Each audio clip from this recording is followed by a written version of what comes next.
सभी बच्चों का आप सभी के अपने YouTube चैनल जेके सर क्लासेस पर। तो प्यारे बच्चों, आज हम पढ़ेंगे क्लास 10 की मैथ और इस मैथ में हम पहला चैप्टर स्टार्ट करेंगे जिसका नाम है वास्तविक संख्याएं। इसके पहले वीडियो शुरू करने से पहले अगर आप इस चैनल पर नए हैं तो चैनल को जरूर से जरूर सब्सक्राइब करिएगा, क्योंकि इस चैनल पर आपको यूपी बोर्ड की बेहतरीन तैयारी कराई जाती है। तो चलिए शुरू करते हैं बिना किसी देरी के। तो आपका पहला चैप्टर हम पढ़ेंगे क्लास 10 की मैथ का, जिसका नाम है वास्तविक संख्याएं। तो हेडिंग डाल लीजिएगा, पहला चैप्टर आपका है वास्तविक संख्याएं। वास्तविक संख्याएं, इसको हम बोलते हैं रियल नंबर्स। अब देखिए, वास्तविक संख्याएं जो है क्या क्या इसमें से पूछा जा सकता है, कैसे कैसे प्रश्न आते हैं, सारी बातों को हम यहाँ पे इस वीडियो में डिस्कस करेंगे। सबसे पहले देखिए, इसमें बात आती है लॉन्ग क्वेश्चन की। तो जो लॉन्ग क्वेश्चन आते हैं आप लोगों के इस चैप्टर से आपको जरूर देखने को मिलते हैं, और एक दो ऑब्जेक्टिव और अतलघुत्री प्रश्न भी इस चैप्टर में से आ जाते हैं। इसलिए एग्जाम के पॉइंट ऑफ व्यू से ये बहुत ही अच्छी चैप्टर होता है और अच्छा अच्छा टॉपिक इसमें है जो आपको पढ़ना पड़ेगा। ठीक, तो इसमें पहला टॉपिक जो आता है जो कि लॉन्ग आंसर में आता है, लॉन्ग में आएगा। तो लॉन्ग के लिए सबसे पहला टॉपिक आपका है यूक्लिड विभाजन प्रमेय का। क्या है बच्चों? यूक्लिड विभाजन प्रमेय का। यूक्लिड विभाजन प्रमेय का। तो प्यारे बच्चों, पहले हम इसी प्रमेय को समझेंगे कि यूक्लिड विभाजन प्रमेय होती क्या है और इसका यूज हम किस प्रकार से सवाल लगाने में करने वाले हैं। तो आप हिंट डाल लीजिएगा यूक्लिड विभाजन प्रमेय का। चलो इस प्रमेय को समझते हैं कि प्रमेय है क्या, इसका यूज कैसे करना है और ये होती क्या है यूक्लिड विभाजन प्रमेय का। देखिए, हम लोग बचपन से पढ़ते आ रहे हैं कि अगर हम भाग करना सबको आता होगा। अगर मान लो मैं क्या करूं कि अगर मैं आप यहाँ पे 13 ले लेता हूं, ठीक, मैंने यहाँ पे 13 लिया और इसको मैंने कहा किसी ने कि भैया इसमें 3 से भाग कर दीजिए। तुमने क्या किया, इसमें 3 से कर दिया भाग। अब हमने 13 में 3 से भाग किया तो 3 त्रिका कितना हो जाएगा, यहाँ पे 9 हो जाएगा। सॉरी, 3 त्रिका 9 नहीं, 3 चौक 12 जाएगा। यहाँ पे 3 चौक 12 जाएगा। और यहाँ पे जो हासिल बचेगा कितना बचेगा, यहाँ पे बच्चों 1 आ जाएगा, 1 इसका हासिल आ जाएगा।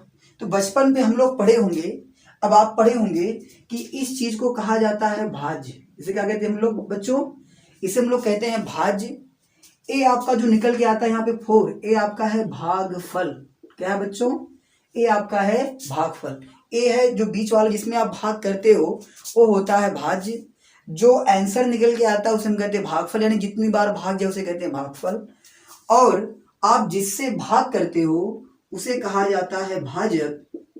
और जो लास्ट में बच के आता है, रिमाइंडर जो बच के आता है, इसे हम कहते हैं शेषफल।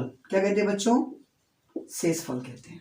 ठीक, अब आप एक काम करो, यहाँ पे जिससे हम भाग करते हैं वो हमारा भाजक, जिसमें करते हैं वो हमारा भाज्य, जो आंसर निकल के आता है उसे हम कहते हैं भागफल, और जो बाद में बचता है शेष के रूप में उसे हम कहते हैं शेषफल।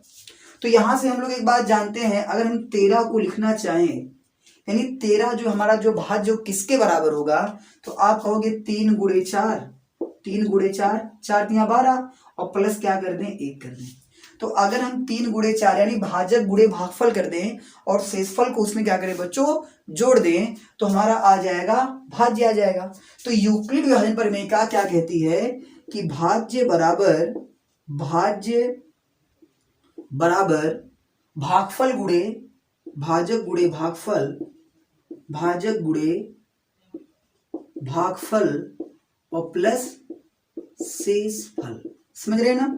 तो यूक्लिड विभाजन प्रमेय क्या कहती है आप लोगों से कि भाज्य बराबर भाजक गुणे भागफल धन शेषफल। तो यहाँ पे एक थोड़ी सी बात समझी जाती है, क्योंकि यहाँ पे जो हमको क्वेश्चन दिए जाएंगे वो भाग करने के लिए डायरेक्ट नहीं दिया जाता है। हमको वहाँ पे कुछ, अभी हम जो क्वेश्चन करेंगे तो वहाँ पे ABCD PQR इस तरह मान के हमको लगाना पड़ता है। ठीक, तो अगर हम मान लें कि हम किसी भी संख्या, कोई धनात्मक पूर्णांक मतलब +1 से +∞ तक, ठीक ना, +1 +2 +4 ऐसे करके किसी भी धनात्मक संख्या से अगर हम भाग लगाएं, क्या करें, भाग लगाएं, तो इन्होंने क्या बताया, इन्होंने कहा कि a बराबर, उसी a मतलब कोई धनात्मक संख्या हमारी है a, और उसमें हमको भाग करना है, मान लेते हैं b से। तो b से हमने भाग किया तो यहाँ पे भागफल कितना आ गया, q आ गया, और शेषफल कितना आ गया, r आ गया। तो a बराबर बी क्यू प्लस आर, ए बराबर बी क्यू प्लस आर हो गया। अब एक बात और यहाँ समझिएगा, जैसे आप यहाँ सोचिए कि मैंने अगर 13 में 3 से भाग किया तो शेषफल कितना हमारा है, यहाँ पे 1 आ गया। अगर मान लो हमको 14 में भाग करना होता, 14 में करना होता तो 3 चौक 12, तो शेषफल 2 निकल गया था। अगर हमारा 15 होता, यहाँ पे 15 होता, 3 चौक 12 नहीं आता, 3 पचे 15 जाता, और रिमाइंडर कितना निकल जाता, 0।